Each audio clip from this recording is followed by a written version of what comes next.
الحمدللہ وکفا وسلام علی عبادہ الذین اصطفیٰ اشہد ان لا الہ الا اللہ وحدہ لا شریک لہ واشہد ان محمدا عبدہ ورسولہ صلی اللہ علیہ وآلہ وسلم اما بعد۔ ناظرین کرام، قصص القرآن کے سلسلے میں گزشتہ میں حضرت لوط علیہ السلام کا تذکرہ ہم نے شروع کیا تھا، اور حضرت لوط علیہ السلام کے حوالے سے ہم نے ان کی دعوت و تبلیغ اور صدوم نامی بستی کے اندر ان کا اللہ تعالیٰ کی توحید کی دعوت دینا اور اس قوم کو برائیوں اور بے حیائیوں سے منع کرنا اور بدفعلیوں سے اجتناب کے لیے حکم دینا، یہ سب کچھ ہم نے گزشتہ پروگرام میں دیکھا تھا کہ جس کا جواب ان کی قوم نے کبھی اچھے طریقے سے نہ دیا، بلکہ الٹا وہ تمسخر اڑاتے رہے اور یہاں تک کہتے رہے کہ آپ لوگ بڑے پاکیزہ بنتے ہیں، تو ان پاکیزہ لوگوں کو اس بستی سے نکل جانا چاہیے، کیونکہ حضرت لوط علیہ السلام کی قوم کا مائنڈ سیٹ ہی ایسا ہو چکا تھا کہ وہ لوگ کسی بھی درست بات کو سمجھنے کے اہل نہیں رہے تھے۔ یہ وہ موقع تھا کہ حضرت لوط علیہ السلام نے ان کو باوجود پیار محبت اور ترغیب کے ذریعے سے اور انتہائی نرمی کی دعوت کے ذریعے سے سمجھانے کے بعد میں اس مقام تک انہوں نے پہنچا دیا کہ حضرت لوط علیہ السلام کو اللہ کے عذاب کی دھمکی دینا پڑی کہ اللہ کا عذاب آ جائے گا اگر تم لوگ اپنے اس برے افعال سے باز نہیں آؤ گے۔ اور گزشتہ پروگرام میں ہم نے دیکھا تھا کہ حضرت لوط علیہ السلام کی قوم میں صرف اور صرف بدفعلی نہیں تھی، جو لواطت کے نام سے مشہور ہو گئی ہے، بلکہ اس کے علاوہ ان کے اندر رہزنی، راستوں پر مسافروں کو لوٹ لینا اور آپس میں طرح طرح کی بے حیائیوں کے تذکرے کرنا، ایک دوسرے کے خلاف دھوکہ دہی، فریب، ہر طرح کی گویا بیماری اور برائی ان کے اندر موجود تھی۔ تو حضرت لوط علیہ السلام نے جب بہت زیادہ اللہ کے عذاب سے ان کو ڈرایا تو انہوں نے یہ تک کہہ دیا کہ جو تو اللہ کا عذاب لانا چاہتا ہے ہمارے اوپر لے آ۔ قرآن کہتا ہے سورۃ العنکبوت کے اندر فرمایا کہ فما کان جواب قومہ، ان کی قوم کا کوئی جواب نہیں تھا سوائے اس کے الا ان قالوا ائتنا بعذاب اللہ ان کنت من الصادقین، کہ جو تو اللہ کا عذاب لانا چاہتا ہے تو ہمارے اوپر لے آ اگر تو سچا ہے۔ گویا ہٹ دھرمی ان کی وہ تو پہلے سے تھی، اب گویا اللہ کے عذاب کو انہوں نے خود دعوت دے دی۔ حضرت لوط علیہ السلام نے ان کو پیار محبت سے جو سمجھایا اور ان کی برائیوں کا جو تذکرہ قرآن پاک نے کیا ہے، اس میں اسی سورۃ العنکبوت میں اس آیت سے جو پچھلی آیت ہے اس میں فرمایا کہ اَإِنَّكُمْ لَتَأْتُونَ الرِّجَالَ وَتَقْطَعُونَ السَّبِيلَ، کہ تم راہزنی بھی کرتے ہو اور تم مردوں سے شہوت رانی کرتے ہو، وَتَأْتُونَ فِي نَادِيكُمُ الْمُنْكَرَ، اور اجتماعات کے اندر اور پبلک پلیسز کے اوپر جو ہے تم بے حیائی اور فحش حرکات کرتے ہو۔ گویا کہ وہ جو بدفعلی کا ارتکاب کرتے تھے وہ چھپ چھپا کے نہیں کرتے تھے، بلکہ اس کو بعض اوقات راستوں کے اوپر اور پبلک پلیسز کے اوپر بھی اسی طرح کی حرکتیں کرتے تھے۔ تو ظاہر ہے کہ اس پر حضرت لوط علیہ السلام نے یہی ان سے کہنا تھا کہ تم پر اللہ کا عذاب آ جائے گا، اور انہوں نے یہ جواب دے دیا اور اللہ کے رسول حضرت لوط علیہ السلام کی اس دھمکی کو گویا قبول کر لیا کہ تو اگر عذاب لانا چاہتا ہے تو لے آ۔ فما کان جواب قومہ الا ان قالوا ائتنا بعذاب اللہ ان کنت من الصادقین، کہ تو جو اللہ کے عذاب سے ہمیں ڈرا رہا ہے اگر تو سچا ہے تو اس کو لے آ۔ اس پر حضرت لوط علیہ السلام نے پھر دعا کر دی، قال رب انصرنی علی القوم المفسدین، یہ سورۃ العنکبوت کے اندر ہی فرمایا رب انصرنی علی القوم المفسدین، اللہ یہ قوم تو جھگڑالو ہے، یہ فسادی ہیں، یہ بے حیا لوگ ہیں اور ان کے اندر کسی قسم کی خیر کی کوئی توقع نہیں رہی، لہٰذا میری مدد فرما اس مفسدین کی قوم کے اوپر۔ تو حضرت لوط علیہ السلام کی اللہ تعالیٰ نے دعا اس طرح سے قبول کی کہ گزشتہ پروگرام میں میں نے ذکر کیا کہ حضرت جبرائیل علیہ السلام، حضرت میکائیل علیہ السلام اور حضرت اسرافیل علیہ السلام، یہ تینوں فرشتے اللہ تعالیٰ کی طرف سے بھیجے گئے، لیکن یہ پہلے حضرت ابراہیم علیہ السلام کے پاس فلسطین میں حضرت ابراہیم علیہ السلام کا جو گھر تھا وہاں پہ پہنچے، انہوں نے ان کو مہمان سمجھا، بچھڑا بھون کر اس کی ٹکے بنا کر ان کے سامنے پیش کیے، انہوں نے نہیں کھائے۔ ابراہیم علیہ السلام کو یہ ڈر اور خوف محسوس ہوا کہ ہو سکتا ہے کہ یہ لوگ جو ہیں یہ میرے دشمن ہوں، کیونکہ اس وقت اقوام کا یہی معیار تھا کہ کوئی مہمان اگر آتا تھا تو وہ کھانا کھا لیتا تھا، اس کا مطلب ہے یہ دوستی کا معیار ہے، اور اگر وہ کھانا نہیں کھاتا تھا تو اس سے بات یہ سمجھ آ جاتی تھی کہ دشمن ہے اور کھانا نہیں کھا رہا۔ لیکن یہ تو اللہ کے فرشتے تھے، اس لیے کھانا نہیں کھا رہے تھے۔ تو حضرت ابراہیم علیہ السلام کے دل میں تردد پیدا ہوا،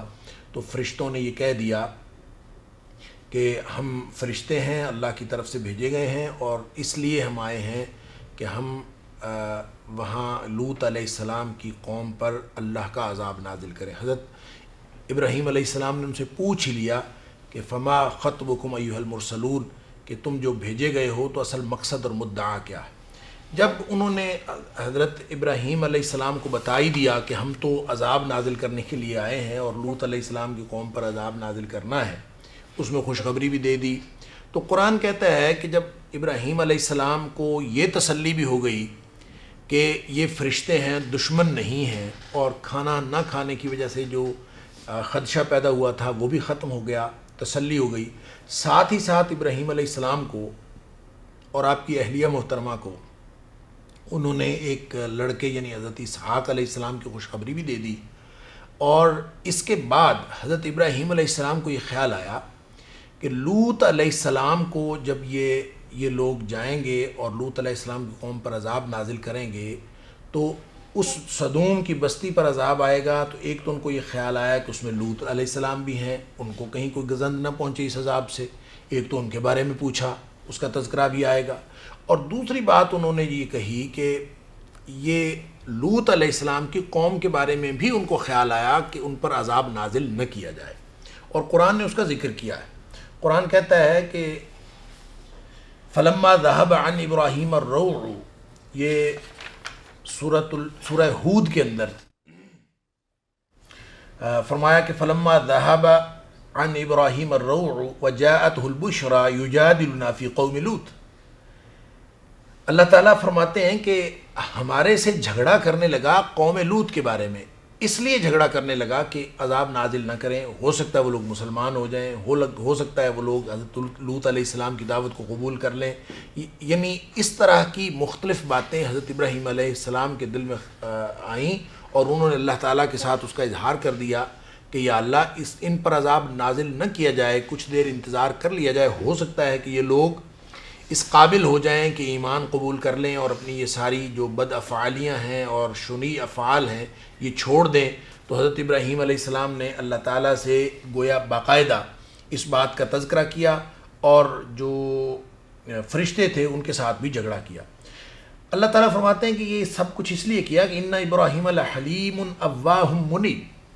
اس کی وجہ یہ ہے کہ ابراہیم علیہ السلام بڑے ہی بردبار اور نرم دل تھے اور رجوع کرنے والے تھے، یعنی اپنی طبی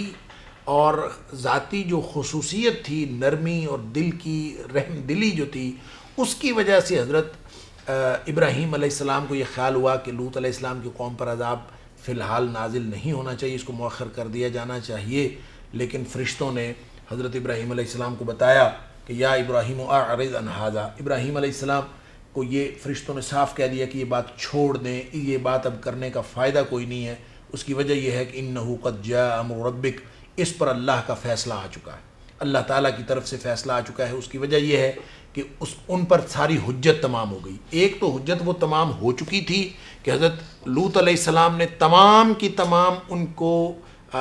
جو طریقے دعوت کے ہو سکتے تھے وہ آزما لیے تھے اور ان کو کوئی اثر نہیں ہو رہا تھا۔ بالآخر جب اللہ کے عذاب کی سے ڈرایا تو وہ بھی انہوں نے کہہ دیا کہ تو عذاب لے اگر تو سچا ہے۔ تو اب گویا اتمام حجت تو ہو چکا تھا۔ پھر جا کے حضرت لوط علیہ السلام نے یہ دعا کی کہ رب انصرنی علی القوم المفسدین، کہ مجھے یہ جو فسادیوں کی قوم ہے اس پر میری مدد فرما۔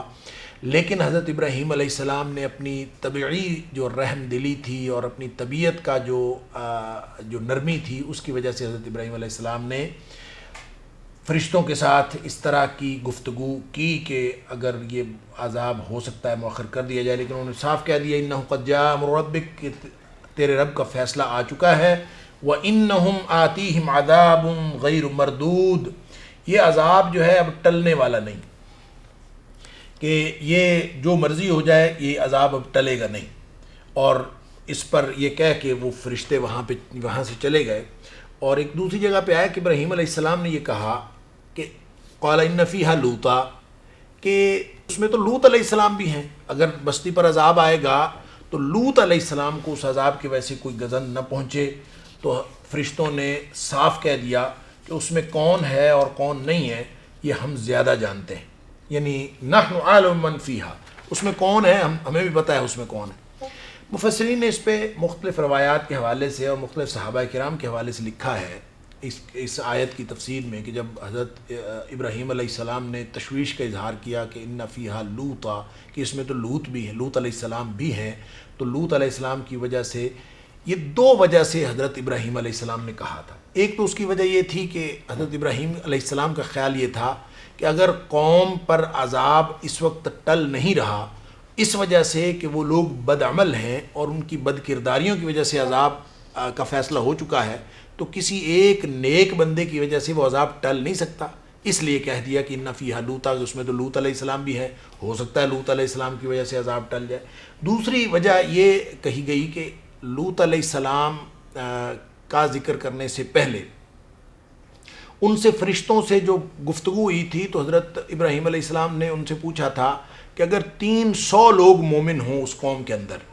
تو کیا پھر بھی تم عذاب نازل کرو گے؟ تو انہوں نے کہا تھا نہیں، پھر اللہ کا عذاب نازل نہیں ہوگا، اگر کسی قوم میں 300 لوگ ہوں تو عذاب نازل نہیں ہوگا۔ پھر حضرت ابراہیم علیہ السلام نے پوچھا کہ کیا کسی قوم میں اگر 200 لوگ ہوں تو پھر بھی عذاب نازل ہوگا؟ تو فرشتوں نے کہا نہیں، اگر 200 مومن موجود ہوں تو ان پر اللہ کا عذاب نازل نہیں ہوگا۔ پھر حضرت ابراہیم علیہ السلام نے پوچھا کہ اگر کسی قوم میں 40 لوگ جو ہیں وہ مومن ہوں تو پھر بھی عذاب نازل ہوگا؟ فرشتوں نے اس پر بھی یہی کہا کہ عذاب اللہ کا نہیں نازل ہوگا اگر 40 لوگ بھی ہوں۔ اس کے بعد 14 لوگوں کی بات کی، اگر 14 لوگ مومن ہوں اور نبی کی دعوت کو قبول کرنے والے ہوں، اللہ کی توحید کو ماننے والے ہوں، تو اس پر بھی عذاب نازل ہوگا؟ تو انہوں نے کہا نہیں۔ اس پر حضرت ابراہیم علیہ السلام نے پھر کہا کہ اگر کوئی ایک آدمی بھی ہو تو پھر بھی عذاب نازل ہوگا۔ تو بعض روایات میں آتا ہے کہ انہوں نے یہ کہہ دیا تھا کہ اگر ایک آدمی بھی مومن ہو تو اللہ کا عذاب نہیں آئے گا، تو اس پر حضرت ابراہیم علیہ السلام نے کہہ دیا کہ ان فیہا لوطا، کہ اس میں تو لوط علیہ السلام ہے۔ تو انہوں نے کہا کہ ہمیں معلوم ہے، نحن اعلم بمن فیہا، ہمیں معلوم ہے کہ اس میں کون ہے، کون کون اس میں رہتا ہے۔ اس لیے انہوں نے گویا حضرت لوط علیہ السلام کو بچانے کا جو اللہ کا حکم پہلے سے موجود تھا کہ لوط علیہ السلام اور آپ کے اہل و عیال سوائے آپ کی بیوی کے باقی سب لوگ جو ہیں ان کو بچا لیا جائے گا، یہ پہلے سے پروگرام بن چکا تھا۔ اس لیے انہوں نے صاف کہہ دیا کہ انہ قد جاء امر ربک، تیرے رب کا فیصلہ آ چکا ہے، وانہم آتیہم عذاب غیر مردود، ان کے اوپر ایسا عذاب آج آنے والا ہے جو کسی صورت بھی اب ٹلنے والا نہیں۔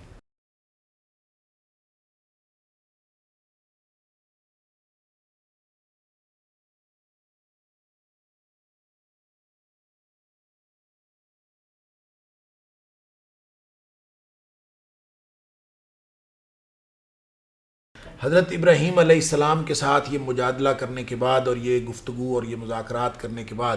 یہ فرشتے ناظرین کرام حضرت لوط علیہ السلام کی طرف آپ کی قوم کی جو بستی تھی سدوم نامی بستی، وہاں پہ چلے گئے۔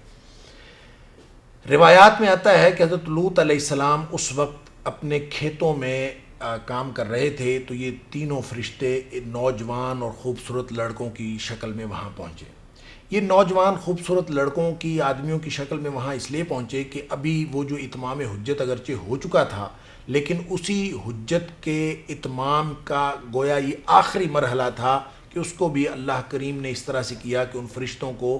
لڑکوں کی صورت میں بھیج دیا، اور ایسے خوبصورت لڑکے جن کی طرف وہ شہوت سے مرغوب ہوتے تھے سدوم کی بستی کے لوگ، اسی لیے ان کو بھیجا کہ اب آخری دفعہ بھی یہ دیکھ لیا جائے اور یہ حجت تمام کر لی جائے کہ یہ لوگ جو ہیں وہ اپنی بد فعلی میں اور بد کرداری میں اور بدقیمتی میں کس حد تک بڑھے ہوئے ہیں۔ تو حضرت لوط علیہ السلام کے پاس جب یہ تینوں آئے اور مہمان بن کے آئے اور آپ سے کہا کہ ہم مہمان ہیں اور آپ کے پاس رہنا ہے، تو حضرت لوط علیہ السلام نے بھی پہچانا تو نہیں کہ یہ فرشتے ہیں، اس لیے کہ وہ ناشناسا سے چہرے تھے اور نوجوان لڑکے تھے، لیکن پریشان ہو گئے حضرت لوط علیہ السلام کی یہ نوجوان لڑکے میرے پاس آ گئے، کیونکہ وہ جو اپنی قوم کی جو اخلاقی حالت تھی اس سے واقف تھے، اور یہ بھی سمجھتے تھے کہ یہ لوگ اب میرے ان مہمانوں کے ساتھ کیا سلوک کرنے والے ہیں یا کیا سلوک کریں گے۔ اس کی وجہ سے حضرت لوط علیہ السلام کے دل میں خوف پیدا ہوا، اور قرآن کہتا ہے کہ وَلَمَّا جَاءَتْ رُسُلُنَا لُوطًا، جب ہمارے یہ بھیجے ہوئے فرشتے لوط علیہ السلام کے پاس پہنچے، سِیَّ بِهِمْ وَضَاقَ بِهِمْ ذَرْعًا وَقَالَ هَذَا يَوْمٌ عَسِیرٌ۔ حضرت لوط علیہ السلام دل میں بڑے ہی غمزدہ ہوئے اور تنگ پڑ گئے دل میں، اور کہنے لگے کہ یہ تو بڑی مصیبت میرے اوپر، اور بہت مصیبت والا دن میرے اوپر آ گیا، بہت مشکل دن آ گیا کہ یہ میرے مہمان ہیں، مہمانوں کی عزت اور احترام بھی کرنا ہے اور اس کو اپنے قوم سے بھی بچانا ہے، تو یہ معاملہ بہت مشکل ہے۔ ناظرین کرام، مہمان کے حوالے سے آپ نے یہ سنا کہ حضرت ابراہیم علیہ السلام کے پاس جب یہ فرشتے مہمان بن کے آئے تو ابراہیم علیہ السلام فوراً ان کے پاس بچھڑا لے کر آ گئے، بھونا ہوا بچھڑا، اور ان کے سامنے رکھ دیا۔ پوچھا نہیں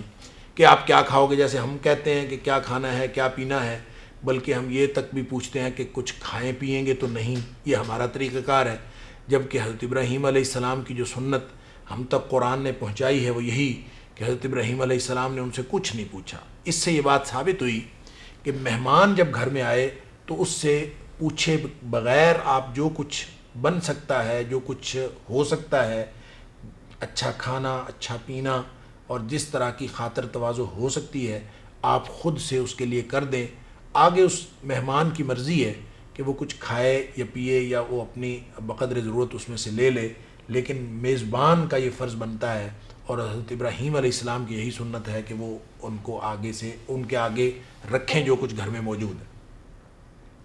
لیکن حضرت لوط علیہ السلام کے پاس جب گئے ہیں تو حضرت لوط علیہ السلام نے مہمان نوازی تو کرنا ہی تھی، وہ تو اس وجہ سے خوفزدہ تھے کہ اب میری قوم ان کے ساتھ کیا سلوک کرے گی۔ مفسرین نے لکھا ہے تاریخی روایات کے حوالے سے کہ جب وہ کھیتوں میں کام کر رہے تھے حضرت لوط علیہ السلام، اور ساتھ ان کے جب یہ فرشتے پہنچے تو ان کو لے کر انہوں نے یہ بھی خواہش کا اظہار کیا کہ ہم نے آپ کے پاس رہنا ہے اور رات کو قیام کرنا ہے، تو حضرت لوط علیہ السلام ان کو جواب تو نہ دے سکے، صرف اور صرف اکرام ضیف کی وجہ سے، یعنی مہمان کی عزت کی وجہ سے۔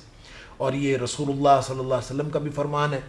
کہ جس شخص کا بھی کوئی مہمان ہو اس کے پاس آئے، اگر وہ اللہ اور روز آخرت پر ایمان رکھتا ہے تو فَلْيُكْرِمْ ضَيْفَهُ، تو اس کو چاہیے کہ اپنے مہمان کا اکرام کرے، اس کی عزت کرے۔ تو حضرت لوط علیہ السلام کو لے کے گھر آ گئے، لیکن مفسرین نے لکھا ہے کہ راستے میں طرح طرح سے مختلف اشاروں کنایوں میں باتیں کرتے ہوئے حضرت لوط علیہ السلام ان مہمانوں کو یہ سمجھاتے رہے کہ تم لوگ اگر ہو سکتا ہے تو یہاں سے چلے جاؤ، یعنی یہاں پہ تمہارا رات رکنا اچھا نہیں ہے۔ آپ اپنی قوم کی جو بد اخلاقی ہے اور ان کی بد کرداری ہے اس کا حوالہ بھی دیتے رہے، لیکن وہ چونکہ فرشتے تھے انہوں نے حضرت لوط علیہ السلام کی کسی بات کی طرف جو ہے وہ توجہ دی بھی، تو کم از کم اس کو کیا تسلیم کرنا تھا، ان کو تو پتہ تھا کہ ہم اللہ کے فرشتے ہیں اور اس قوم پر عذاب نازل کرنے کے لیے آئے ہیں، لیکن حضرت لوط علیہ السلام کو یہ معلوم نہیں تھا، اور یہ لے کے ان کو اپنے گھر چلے گئے۔ اب جب گھر پہنچے ہیں تو پوری قوم کو پتہ چلا کہ خوبصورت لڑکے ان کے گھر مہمان آئے ہیں، تو ساری قوم دوڑتی ہوئی آ گئی، اور قرآن کہتا ہے کہ وَجَاءَهُ قَوْمُهُ يُهْرَعُونَ إِلَيْهِ وَمِن قَبْلُ كَانُوا يَعْمَلُونَ السَّيِّئَاتِ قَالَ يَا قَوْمِ هَؤُلَاءِ بَنَاتِي هُنَّ أَطْهَرُ لَكُمْ فَاتَّقُوا اللَّهَ وَلَا تُخْزُونِ فِي ضَيْفِي أَلَيْسَ مِنكُمْ رَجُلٌ رَشِيدٌ۔ عجیب و غریب معاملہ بن گیا۔ اب وہ لوگ تو تھے ہی بد کردار، قرآن کہتا ہے کہ وَمِن قَبْلُ كَانُوا يَعْمَلُونَ السَّيِّئَاتِ، وہ تو پہلے ہی بد کردار لوگ تھے، اور اب انہوں نے دیکھا کہ نوجوان لڑکے آئے ہیں تو وہ سارے خوشی سے دوڑتے ہوئے آ گئے کہ اب گویا ان سے شاوت رانی کریں گے۔ اب یہ تین لوگ تھے، قرآن نے تو اجمالاً یہ کہا ہے کہ پوری قوم کے لوگ جو ہیں وہ دوڑتے ہوئے آ گئے، لیکن مفسرین نے لکھا ہے کہ تین لوگ تھے، کوئی ساری قوم ان کے لیے امیدوار بن کے نہیں آئی تھی، بلکہ ان کے جو دو سردار تھے بستی کے جو حکام میں سے، وہ دو سردار آئے تھے حضرت لوط علیہ السلام کے ساتھ ان مہمانوں کے بارے میں بات کرنے کے لیے، وہ ان کے امیدوار بن کے آئے تھے۔ باقی قوم جو ہے وہ گویا ان کی حمایت کے لیے وہاں اکٹھی ہو گئی تھی، اور یہ سب لوگ مل کے حضرت لوط علیہ السلام نے ان مہمانوں کو اپنے گھر میں چھپا لیا، دروازہ بند تھا، اور وہ لوگ باہر سے دروازے کو دھکا لگاتے تھے اور اندر آنے کی کوشش کرتے تھے۔ حضرت لوط علیہ السلام نے بہت سمجھایا، ان لوگوں نے بات نہیں سمجھی، اور قرآن کہتا ہے کہ لوط علیہ السلام نے یہ بھی کہا الیس منکم رجل الرشید، کوئی ایک بھی تم میں ایسا شخص نہیں ہے جس کو کوئی تھوڑی بہت سمجھ آ جائے، یعنی سب لوگ ایک خاص بد کرداری پر تلے ہوئے ہیں، الیس منکم رجل رشید، کوئی ایک بھی بندہ ہدایت یافتہ نہیں ہے۔ اور یہ بھی کہا، قرآن کہتا ہے ہا اولائی بناتی، یہ میری بیٹیاں ہیں، ہن اطہر لکم، یہاں تو کہا ہن اطہر لکم، یہ میری بیٹیاں ہیں، یہ راستہ تمہارے لیے پاکیزہ راستہ ہے۔ ان بیٹیوں سے یہ جو ہا اولائی بناتی کہا، تو بعض علماء نے اس سے مراد یہ لیا ہے کہ حضرت لوط علیہ السلام کی 2 بیٹیاں تھیں، اور وہ چونکہ 2 سردار ہی تھے جو اس وقت مہمانوں کے لیے زیادہ تڑپ رہے تھے، تو حضرت لوط علیہ السلام نے اپنی بیٹیوں کی پیشکش کی اور یہ کہا کہ یہ لے لیں۔ لیکن دیگر مفسرین نے یہ کہا ہے کہ ایک نبی کے لیے یہ لائق شان نہیں ہے کہ وہ بد کردار لوگوں کے لیے اور ایسے بد اخلاق لوگوں کے لیے اپنی بیٹیاں جو ہے وہ رشتے کے لیے پیش کرے۔ اس لیے نبی نے حضرت لوط علیہ السلام نے جو بات ہاؤلائی بناتی کہی، تو اس سے مراد وہ سدوم بستی کے وہ تمام خواتین تھیں جو ان لوگوں کی یعنی بیویاں تھیں، تو ان کی بیویوں ہی کے بارے میں یہ کہا، وگرنہ یہ بات جو ہے وہ خاص طور پر اپنی بیٹیوں کے لیے نہیں کہی، جو قرآن پاک میں سورہ شعراء کے اندر اور دیگر مقامات پر اس کی وضاحت ہوتی ہے کہ اس سے مراد یہ جو بناتی کہا، اس سے مراد ان کی بیویاں تھیں، نہ کہ حضرت لوط علیہ السلام کی حقیقی بیٹیاں۔ تو چونکہ ان کی بیویاں بھی نبی کے لیے بمنزلہ بیٹیاں ہی ہوتی ہیں، اور نبی نے ان کی بیویوں کو اپنی بیٹیاں قرار دیا اور کہا کہ تمہاری بیویاں یعنی میری بیٹیاں موجود ہیں، یہ پاکیزہ رستہ ہے، اور یہ بھی کہا کہ ہاؤلائی بناتی ہن اطہر لکم، یہ پاکیزہ رستہ ہے۔ اور ایک جگہ کہا کہ ان کنتم فاعلین، اگر تم نے کوئی ایسی نفسانی خواہش پوری کرنی ہے تو یہ تمہاری بیویاں موجود ہیں جو میری بیٹیاں ہیں۔ تو سورہ شعراء میں گویا اس کی وضاحت ہوئی، القرآن یفسر بعضہ بعضا، قرآن اپنی تفسیر خود ہی کسی ایک حصے سے دوسرے حصے سے کرتا ہے۔ تو یہاں پہ بناتی کہا، تو جو سورۃ الشعراء کے اندر اتأتون الذکران من العالمین، کہ تم اہل عالم میں وہ واحد لوگ ہو جو مردوں کی طرف آتے ہو، وَتَذَرُونَ مَا خَلَقَ لَكُمْ رَبُّكُمْ مِنْ أَزْوَاجِكُمْ، اور اس کو چھوڑ دیتے ہو جو تمہارے لیے تمہارے رب نے پیدا کیا ہے تمہاری عورتوں سے، تمہاری بیویوں سے۔ تو اس کا مطلب یہ ہوا کہ ان بیٹیوں سے جو حضرت لوط علیہ السلام نے کہا کہ ہاؤلائی بناتی، اس سے مراد ان کی بیویاں تھیں جن کو بیٹیاں کہا، یہ گویا قرآن نے خود اس کی وضاحت فرما دی۔ اب ناظرین کرام، حضرت لوط علیہ السلام نے گویا ان کو ان کی بیویوں کی طرف بھی توجہ دلائی، ان کو جو اسلام نے پاکیزہ رستہ دیا ہوا ہے خواہش نفسانی کے پورا کرنے کا، اس کا بھی ذکر کیا، اور سمجھانے بجھانے میں بھی انتہا کر دی اور ساری صلاحیتیں صرف کر ڈالیں، اور ظاہری طور پر بھی جو ان کو رکاوٹ بن سکتے تھے ان مہمانوں کے حوالے سے وہ بنے۔ لیکن کہتے ہیں کہ دروازہ بند تھا تو ان لوگوں نے دروازہ دھکیلنا شروع کر دیا۔ حضرت لوط علیہ السلام آگے سے دروازہ بند کر کے کھڑے ہوئے تھے کہ یہ کہیں پہنچے نہ میرے مہمانوں تک، اور میرے مہمانوں کو گزن نہ پہنچائیں، اور یہ تک بھی کہا کہ لا تخصون فی ضیفی، کہ میرے مہمانوں کے بارے میں مجھے رسوا نہ کریں۔ گویا مہمان کی عزت کرنا میزبان کی اپنی عزت ہے، مہمان کی رسوائی میزبان کی رسوائی ہے۔ اسی لیے میں نے عرض کیا کہ رسول اللہ صلی اللہ علیہ وسلم نے فرمایا من کان یؤمن باللہ والیوم الآخر فلیکرم ضیفہ، جو آخرت پر اور اللہ پر ایمان رکھتا ہو اس کو چاہیے کہ وہ اپنے مہمان کا اکرام کرے۔ تو گویا حضرت ابراہیم علیہ السلام کا اسوہ اور حضرت لوط علیہ السلام کا اسوہ دونوں ہمیں یہ بتا رہے ہیں کہ حضرت کہ کوئی بھی مہمان ہو، چاہے مہمان کے بارے میں آپ جانتے ہوں یا نہ جانتے ہوں، دیکھیں یہ ایسے مہمان ہیں جو اصل میں تو فرشتے تھے، حضرت لوط علیہ السلام نہیں جانتے یہ کون ہے، لیکن مہمان کی عزت کے لیے اپنا سب کچھ داؤ پہ لگا دیا۔ لیکن جب پریشان ہو گئے اور لوگوں نے دروازہ دھکیلنا شروع کر دیا تو پریشان ہو کے یہ تک کہہ دیا کہ لو ان لی بکم قوۃ